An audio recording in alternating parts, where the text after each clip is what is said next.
Queria começar com uma análise da situação internacional que está se desenvolvendo, né? E é uma situação, e os acontecimentos eles explicam muito do que parece um pouco misterioso na política internacional, como é o caso da política levada adiante pelo governo Biden, né? Que foi elogiada, inclusive por setores de esquerda no Brasil, como sendo, alguns chegaram ao extremo de falar que essa política era uma reversão do neoliberalismo e tudo mais, né? Obviamente uma avaliação que não tem muito a ver com a realidade, né? Mas os acontecimentos internacionais, eles explicam o porquê da política seguida pelo Biden, né? Vamos começar por aquele que é o principal ponto de conflito internacional nesse momento, que é o que está acontecendo em Israel. Né? Para a gente recapitular um pouco os acontecimentos, vamos lembrar que uma semana atrás, aproximadamente, o governo israelense, usando da sua habitual selvageria com a população palestina, dentro do próprio Estado de Israel, não vamos nem falar do que eles fazem com a população palestina que estaria aí na região da praticamente fictícia Autoridade Palestina, expulsou uma parcela da população dos lugares santos da cidade de Jerusalém, o que levou, né, automaticamente a uma gigantesca mobilização da população árabe israelense.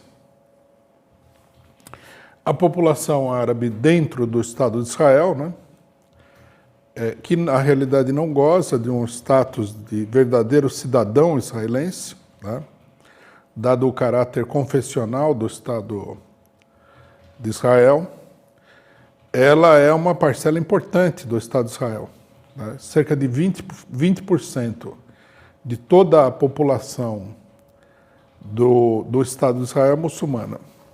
Bom, a brutalidade habitual do governo israelense com os palestinos deu lugar a uma mobilização muito grande em Jerusalém, né? Essa mobilização em Jerusalém, ela, rapidamente, no período de uma semana, ela se espalhou por todo o Estado de Israel, em várias cidades estão conflagradas, né? Os manifestantes, que é uma coisa relativamente natural, são uma juventude, né, árabe que não aguenta a situação que eles estão vivendo, enfrentou a polícia a pedradas, a polícia responde muitas vezes com armas letais, né? Nós já temos aí, nesse instante, provavelmente o que terá sido a maior mobilização dentro do Estado de Israel de muitos e muitos anos. Do lado palestino, né, as forças do Hamas decidiram apoiar a mobilização dos palestinos de Israel, soltando foguetes sobre Israel, né? Uma ação que era de se esperar, né? E que mostra também o Hamas como um grupo extremamente militante, né? Decidiu apoiar a mobilização dos seus compatriotas, vamos dizer assim, dentro do Estado de Israel. O governo israelense respondeu com uma extrema ferocidade, realizando aí inúmeros bombardeios na faixa de Gaza. É importante notar, né? Normalmente a gente não fala disso, mas é importante notar porque a imprensa oculta. Esse fato minimiza o fato. Esses bombardeios que são realizados na faixa de Gaza, eles são bombardeios contra a população civil. Não há na faixa de Gaza nenhum tipo de alvo militar, não há bases militares, não há sei lá, fábricas de munição, fábricas de armamento, não há nada disso daí, né?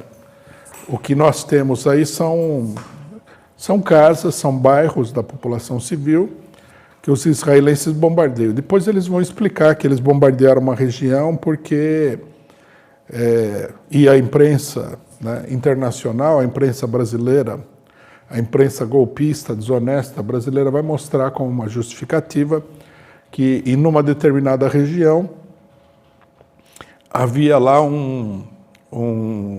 uma célula do Hamas, ou coisa que o valha, uma casa que abrigava lá a fabricação de armas caseiras para serem usadas contra Israel, o que não justifica absolutamente nada, né? Continua tudo sendo um bombardeio contra a população civil. Ontem, se não me engano, há um exemplo do tipo de política do Estado de Israel contra os palestinos, que é o seguinte: foi bombardeado um prédio, né, de vários andares, se não me engano, na faixa de Gaza, onde estavam abrigados os principais serviços de comunicação internacionais. Por exemplo, a AP, né, a Al Jazeera e outros jornais e rádios, televisão estavam lá. E no prédio também, que é um prédio grande, moram várias famílias. Esse prédio foi intencionalmente bombardeado porque os israelenses justificaram que dentro do prédio havia um núcleo de inteligência do Hamas. Quer dizer, a atividade das Forças Armadas israelenses é uma atividade de tipo criminosa. Depois, né, logicamente, isso daí vai ser usado, isso é ocultado, né, e a propaganda imperialista vai mostrar que os grupos árabes extremamente mal armados, sem condição nenhuma e tal, que no desespero, na retaliação, né, jogam uma bomba ou praticam um atentado no meio da população civil, isso é uma coisa criminosa da parte dos árabes, né? Quando na realidade, né, isso aí precisaria ficar absolutamente claro, isso é apenas o reflexo da atividade militar dos países imperialistas, né? Se nós formos pegar aí os atentados que foram realizados nos países imperialistas, nos países europeus, nos Estados Unidos, etc. e tal, nos últimos 10 anos, eles não dão conta de superar o que Israel fez em uma semana agora na faixa de Gaza, com toda certeza, né? Com armamentos muito mais destrutivos, destruindo vários edifícios.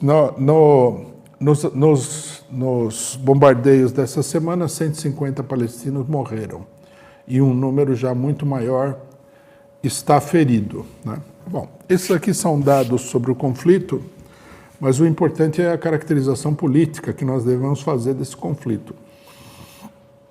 Em primeiro lugar, vamos deixar claro que a própria imprensa imperialista dá conta de que nós não estamos diante de mais um enfrentamento entre palestinos e o Estado de Israel. Que essa talvez seja potencialmente a maior mobilização que já aconteceu no Estado de Israel. É uma crise gravíssima, né?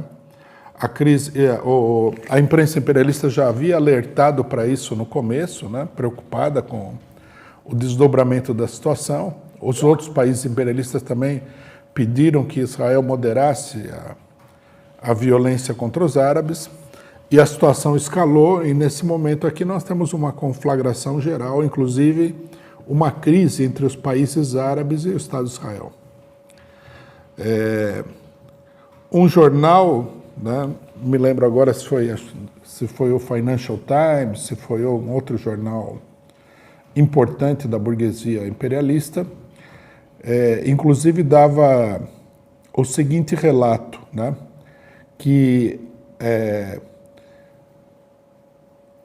o nível emocional das mobilizações era como se os árabes de Israel estivessem colocando para fora 70 anos de opressão. 70 anos de opressão significa desde a fundação do Estado de Israel. Então nós temos aqui uma crise de enormes proporções, né? E esse é um fato muito significativo da atual situação. Nós temos que entender que esse fato, né, com toda essa gravidade, é o resultado direto da crise que atinge, né, o conjunto do sistema capitalista imperialista mundial. É uma explosão que reflete a gravidade da situação em todos os lugares. Nós fizemos referência no começo da exposição à política do Joe Biden, né? Se nós olharmos o que está acontecendo em Israel nesse momento, que é um dos lugares onde a repressão e tudo mais é mais intensa, o controle da população árabe é muito intenso. Se nós somarmos isso com o que já aconteceu nos Estados Unidos, né, ao final do governo Biden, a rebelião popular que explodiu em várias cidades norte-americanas, né, extremamente violenta, com enfrentamento com a polícia, com a queima de prédios públicos, etc. e tal, nós podemos ter uma dimensão do caráter extremamente explosivo da crise atual. Quer dizer, a crise de Israel, que não estava no programa, né, explodiu por um acontecimento relativamente banal, ou digamos assim, importante para os árabes, mas que não contrasta com a atitude geral do Estado de Israel em relação à população árabe, se transformou rapidamente numa conflagração geral e está dando lugar a uma guerra entre o Hamas e as organizações palestinas e o Estado de Israel. E mobilizações muito intensas dentro do próprio Estado de Israel. Então, isso tem que ser levado em consideração para poder medir o tamanho da crise. Um outro foco dessa situação é justamente a questão da Colômbia. A Colômbia, que é uma ditadura, né, uma ditadura baseada em organizações paramilitares. É curioso, né, o caso da Colômbia, inclusive, traz à baila a seguinte reflexão. É curioso que a direita fala que a Venezuela é uma ditadura, mas oculta, né, o caráter de ditadura, inclusive terrorista, do governo colombiano, já há muito tempo. O governo colombiano, ele, no último período de 12 meses, né, ele na Colômbia, né, mais propriamente dito, foram assassinados centenas de dirigentes sindicais e populares. Os membros da Farc, que haviam deposto as armas para se integrar no regime político colombiano, vários deles foram assassinados.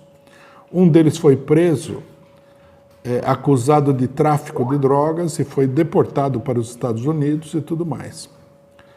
E agora, né, inesperadamente também, explode essa mobilização popular gigantesca na Colômbia. Os dois fatos, né, Colômbia e Israel, e mais os Estados Unidos, mostram que o mundo inteiro está colocado sobre um paiol de pólvora, né? O barril de pólvora aqui não é suficiente para descrever a situação. Um verdadeiro paiol, um arsenal de pólvora, pronto a explodir em qualquer lugar do planeta, né? É preciso compreender profundamente, né, integralmente essa situação para entender a política dos governos. O governo norte-americano, a política dele é uma política de contenção da crise, até porque a crise já atingiu os Estados Unidos e já levou a uma situação extremamente delicada, né? Para a gente entender melhor esse panorama, nós temos que ver também a evolução política dos regimes colocados sob essa pressão, né?